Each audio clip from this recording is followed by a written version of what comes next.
क्या भारत दुनिया को लीड कर सकता है, विश्व गुरु बन सकता है? एक साल के लिए भारत G20 यानी दुनिया के सबसे पावरफुल 20 देशों के ग्रुप का प्रेसिडेंट है और पूरी दुनिया भारत की ओर आशा भरी नजरों से देख रही है। चलिए एक आसान भाषा में समझते हैं कि ये G20 है क्या और अगला साल हमारे लिए इतना इंपॉर्टेंट क्यों होने वाला है। ये वीडियो काफी इंटरेस्टिंग होने वाला है, तो प्लीज इसे एंड तक देखिए और ये फैक्ट्स और लोगों तक पहुंचाने में हमारी हेल्प कीजिए। चैप्टर 1, सबसे पहले जानते हैं कि ये G20 है क्या। G20 यानी ग्रुप ऑफ 20।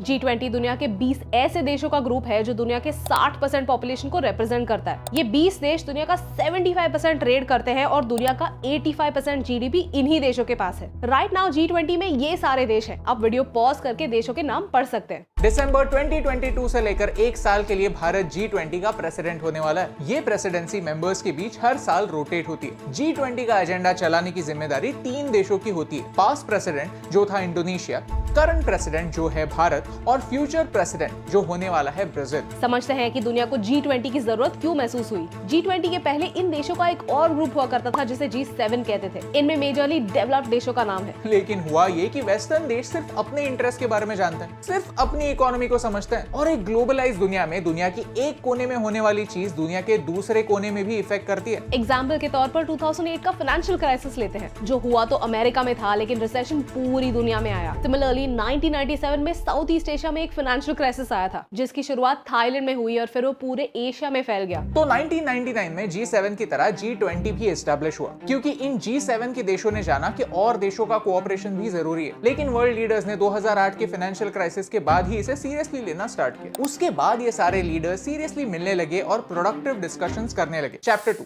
G20 काम कैसे करता है? G20 के 2 मेन टास्क या फिर 2 ट्रैक्स होते हैं, the financial track and Sherpa track. अगर आप कभी माउंटेन्स में गए हैं तो वहाँ आपको गाइड करने के लिए शेरपास होते हैं। फाइनेंस ट्रैक में फाइनेंस मिनिस्टर्स और अलग अलग देशों के सेंट्रल बैंक्स पॉलिसी डिस्कस करते हैं, जैसे कि global economic growth, tax information exchange, financial regulatory reforms, financial inclusion, remittances across the world, fossil fuel subsidies, green finance and anti terrorism financing. और शेरपा ट्रैक में डिप्लोमैट्स फॉरेन पॉलिसी डिस्कस करते हैं, जैसे कि employment, climate change, agriculture and food security, anti corruption measures, United nation sustainable development goals, improvement of health care. Bharat का plan यह है कि अगले एक साल में 200 से ज्यादा मीटिंग्स होने वाले हैं जिसमें 32 सेक्टर्स पार्टिसिपेट करेंगे। भारत इस साल G20 का प्रेसिडेंट है और प्रेसिडेंट होने की वजह से हमारे पास कुछ पावर्स हैं। फॉर एग्जांपल, भारत उन कंट्रीज को इनवाइट कर सकता है जो G20 का हिस्सा नहीं है। इस एक मूव से दूसरे देशों से अच्छी रिलेशनशिप एस्टैब्लिश करने में मदद होती है। भारत ने UAE को एज अ गेस्ट इनवाइट किया है। UAE भारत का एक काफी इंपॉर्टेंट स्ट्रेटेजिक पार्टनर है। साथ ही साथ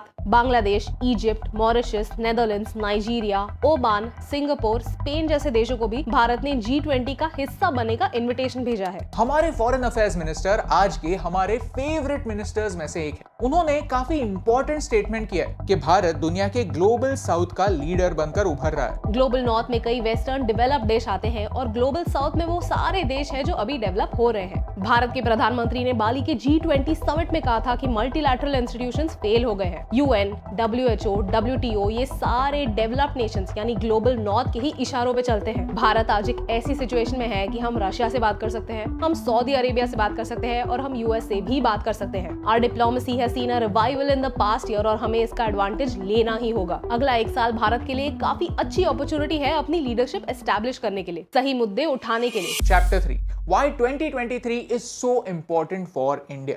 बहुत सारे लोग कहते हैं कि G20 की प्रेसिडेंसी तो रोटेशन से मिलती है, तो कभी ना कभी भारत के पास आने ही वाली थी। इसमें बड़ी बात क्या है? भारत ने ये प्रेसिडेंसी पाकर कुछ नहीं उखाड़ा है and partially they are correct. Presidency मिलना कोई बड़ी बात नहीं है, लेकिन हाँ, उस प्रेसिडेंसी को हम कैसे यूज करते हैं वो काफी इंपॉर्टेंट है। Let me explain. आज फीफा वर्ल्ड कप कतार में हो रहा है। ये आज तक का सबसे एक्सपेंसिव वर्ल्ड कप होने वाला है। ये वर्ल्ड कप होस्ट करने के लिए कतार ने एज अ कंट्री जो इंफ्रास्ट्रक्चर बनाया है उससे उन्हें कोई प्रॉफिट नहीं होगा बल्कि लॉस ही होगा। तो क्या कतार के लोग पागल है वर्ल्ड कप होस्ट करने के लिए? बिल्कुल नहीं, क्योंकि वर्ल्ड कप कतार में होना कतार के लिए इंपॉर्टेंट है। इस समय दुनिया की सारी नजरें इस छोटे से देश पर हैं। ये कतार को एक एक्सीलेंट मौका देता है अपनी प्रोग्रेस दुनिया के सामने लाने का, अपने कल्चर से लोगों को रूबरू करवाने का। भारत की G20 प्रेसिडेंसी भी कुछ ऐसे ही है। It is a chance for us to show the world who we are. Bharat fail कैसे होता है ये दुनिया बहुत अच्छी तरीके से दिखाती है। 2021 में दुनिया ने सिर्फ भारत की जलती हुई चिताएं देखी। जब एक देश के बारे में सिर्फ नेगेटिव चीजें ही दिखती है तब ऐसा इंप्रेशन बनता है कि उस देश में कुछ अच्छा हो ही नहीं सकता। लेकिन सच तो ये है कि हम ग्रीन एनर्जी में काफी एडवांसेस कर रहे हैं। हमारा फिनटेक दुनिया में सबसे एडवांस्ड है, लेकिन हम हमारे एडवांसेस दुनिया को दिखाते ही नहीं, फोकस करते हैं सिर्फ हमारी कमियों पे। और G20 के माध्यम से हम पूरी दुनिया को दिखा सकते हैं कि हम सिर्फ एक बड़ा मार्केट नहीं, हम एक कॉम्पिटिटिव फोर्स है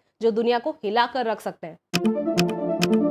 2022 में ग्लोबल ऑर्डर पलट गई। कोविड की वजह से, रशिया यूक्रेन वॉर की वजह से दुनिया में कई इश्यूज सामने आए। यूरोप के देशों में एनर्जी सिक्योरिटी नहीं है, इसीलिए वो कोल, ऑयल, गैस ऐसे डर्टी फ्यूल्स यूज कर रहे हैं। यूक्रेन और रशिया दोनों ही व्हीट के टॉप प्रोड्यूसर्स हैं और इस सिचुएशन की वजह से दुनिया भर में फूड सिक्योरिटी का बहुत बड़ा इशू चल रहा है। There has never been a time when world's inequalities were more visible. दूर से देखे तो साफ नजर आता है, some countries run the world and now they're scared, क्योंकि उनका डोमिनेंस खतरे में आ रहा है और वो उस डोमिनेंस को बचाने के लिए कुछ भी कर सकते हैं। इसीलिए डेवलप देश क्लाइमेट फाइनेंसिंग से पीछे हटते हैं, क्योंकि वो सारे फ्लड्स, हीट वेव्स, साइक्लोन्स उन्हें तो हिट करने वाले हैं ही नहीं, और उनके पास बहुत सारा पैसा है, और जिसके पास पैसा है उसके पास सिक्योरिटी है।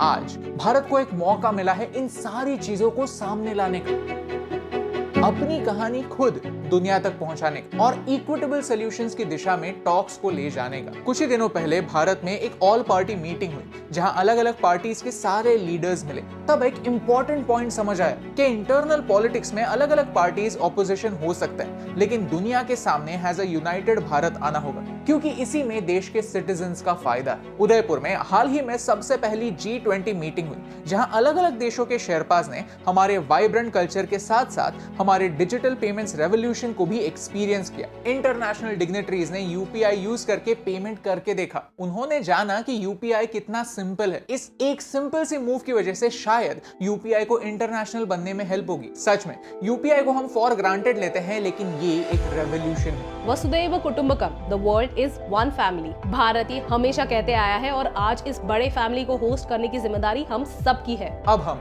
इस अपॉर्चुनिटी का कैसे इस्तेमाल करते हैं, इस पर निर्भर करता है कि भारत के अगले 10 साल कैसे होने वाले।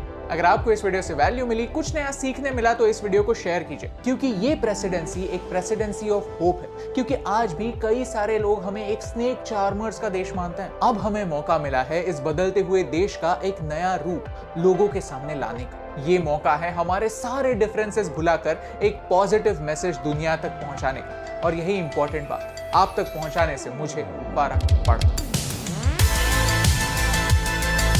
हे दोस्तों, thank you so much for watching this video till the end. अगर आपको ये वीडियो अच्छा लगा तो वो लाइक बटन प्रेस कीजिए। अगर आप यहाँ पर नए हैं और भारत के बारे में ऐसे ही इंटरेस्टिंग वीडियोस देखना चाहते हैं तो सब्सक्राइब कीजिए। यूपीआई ने भारत को पूरी तरह से बदल दिया है। कैसे जानने के लिए ये वीडियो देखिए। यूएस डॉलर सिर्फ एक करेंसी नहीं, एक वेपन है। उसके बारे में जानने के लिए ये वीडियो जरूर देखिए। Thank you so much for watching, क्योंकि आपके सपोर्ट से हमें फर्क पड़ता है।